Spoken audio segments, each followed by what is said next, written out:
ہمارا کلچر ہے ہندو، ہم لوگ ہندو سے مسلمان ہوئے. میں نے کچھ اپنے پرانے کتابیں نکلوائیں. 1878 انگریزوں نے جو بندوبست کیا تھا زمینوں کا، تو وہ میں پڑھ رہا تھا. اس میں کہیں بیٹی کے نام جائیداد نہیں تھی، ساری بیٹوں کا نام شفٹ ہو رہی تھی، ساری بیٹوں کا نام شفٹ ہو رہی تھی. چونکہ ادھر مثلا اس پیپر ہمارے خاندان آ رہا ہے، اس پیپر پہ ہندوؤں کا آ رہا ہے، تو دونوں طرف میں نے دیکھا بیٹیوں کے نام کچھ بھی نہیں تھا. ساری زمین یہ فلاں کی، اس سے آگے فلاں کے بیٹے کو منتقل ہو گئی. وہ دیکھو دھیاں تو ہون گیاں، بیٹیوں کے نام کچھ نہیں ہے. تو اپنی بہنوں کو جب میرے نبی نے فرمایا جس کو اللہ نے 2 بہنیں دیں یا 2 بیٹیاں دیں، اس نے ان کا حق ادا کیا اور ان کو عزت کے ساتھ ڈولی میں بٹھایا، تو اس پر جنت واجب ہو گئی، وہ جنت میں داخل ہو گیا.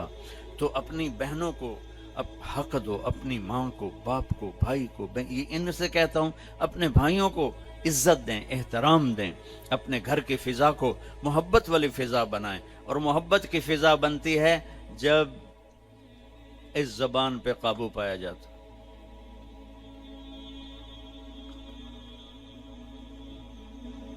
ہماری ایک دھوبن تھی ماسی شریفہ، مر گئی 1980 میں، 1985 میں. وہ آئی میری بہن کے پاس کہ بی بی میری نوواں بڑیاں لڑدیاں، ماشاءاللہ خود شیرنی آئی، لڑدی آپ آئی. تو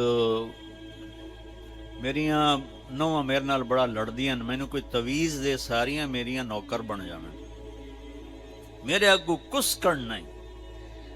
تو میری بہن نے ایسے ایک الٹے سیدھے بنا کے نا نقش رول کر کے اس کو دیا کہ ماسی شریفہ اے تویز ہے، جداں تیری لڑائی ہون لگنا اے تعویذ تو دن دیٹھ دب کے تے بہ جاونا، چک مار کے بانا، تعویذ ڈھڑ نہیں دیونا، جو رہ گیا تیری خیر نہیں. اب اس نے کیا اس کا منہ بند کیا. 1 ہفتے بعد وہ آئے، بی بی تو بڑا چنگا تعویذ دیتا ہے. تو میری ساری لڑائی مک گئی. کیوں؟ ماسی شریفہ چپ ہو گئی. ماسی شریفہ چپ ہوئی تو ساری لڑائی مک گئی. 3 بچیوں سے کہتا ہوں یہ تعویذ مجھ سے لے لو، ہمارا سسرال بہت ظالم ہے. میں دکھ سے کہہ رہا ہوں، ہمارا سسرال چاہے وہ دیندار ہوں، چاہے وہ نمازی پرہیزگار ہوں، چاہے وہ دنیا دار ہوں، آنے والی بچیوں کو وہ عزت نہیں دی جاتی جو کہ میرے نبی نے فرمایا. میرے نبی نے فرمایا میرے مدینے کے صحابہ بڑے اچھے لوگ ہیں، جب کسی کی بیٹی کو بیاہ کے لاتے ہیں تو اس بچی کو یہ احساس ہی نہیں ہونے دیتے کہ ماں باپ کے گھر میں ہے یا سسرال کے گھر میں.